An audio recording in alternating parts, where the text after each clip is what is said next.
Good day, everybody. This is John Scarborough. I wanted to put out a quick video on what we're doing here. I'm not going to talk about it much. I'll probably make a couple more videos showing a little bit more detail.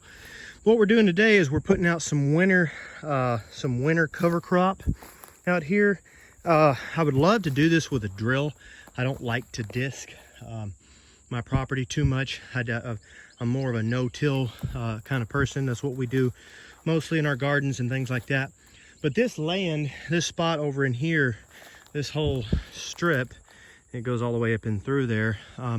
This whole spot is actually really, really rough because it got logged, and it's so rough you can't hardly get over it with a brush hog. If you can't see it because it's grown up, then there's places in there can really even hurt you on a four-wheeler. So it's rough enough. Discing it really needs to be disc anyway. So that's why we decided, and we don't own a drill.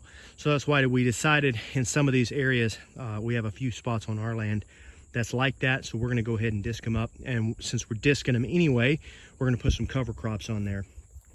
So we've got a good mix of a couple different things. We've got cereal rye. We are going to put out ryegrass, but not here. Here we're going to put out cereal rye with it, which is different. And then we're going to put out wheat and oats. And then we're going to put out turnip and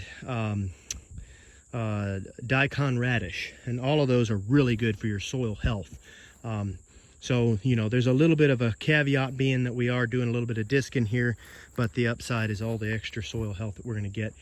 From here on out, once we get this land disced and smoothed out like we want it, we don't plan to ever disc it again. We hope to then have a drill if we ever use any of this stuff and drill it in. If we can afford to do that, but we don't know when that's going to happen necessarily. But anyway, so I'm gonna put out a few more videos showing everybody kind of what we're doing. We got a decent little mix here. We're about to do it's going to be about 2 acres we're about to do, and it's mostly your cereals that are in there. And what that's going to do is this is supposed to start producing, and we're right at the end of September right now. So this is supposed to be pretty well produced, according to what I'm hearing, and fully mature around December or so. And that's going to be about perfect for us because right about December, we can stretch it all the way through November now for the most part and not really have to feed hay. If we do, it's maybe 1 bale or 2 if we get a bad cold snap or something like that.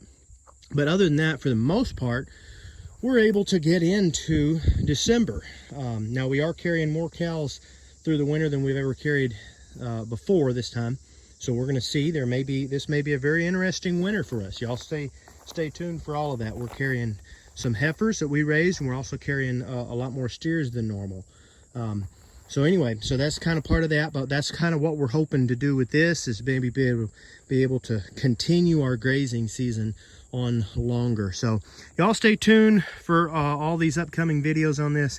We're hoping to get more stuff out on how well this works, whether or not this really will give us extend our grazing into December. Right now, our main feeding of hay is December and January and February. So that's 3 full months of feeding. We have gotten it down to 2 months before. It's 2 to 2.5. There was 1 year we got it down to 2, but everything was perfect. You can't count on 2. But then we have, 2.5 is a pretty good average, and then on bad years it's 3 months. And that we have gotten it down to that, but we're hoping to extend it to where we can get even more grazing, possibly even I don't think we'll ever get out of feeding hay 100%, but one day I'd love to get it to where we feed hay only on the really, really cold days. And we're unrolling it basically for the cows and calves to sleep in and then get a little bit of roughage. But we'll see. I mean, there's a lot of variables in that, and that may not happen. To really do that right, you got to have a drill, and those are expensive. So we'll see how all that works. Excited about it. Hope you all follow along, and don't forget to like and subscribe.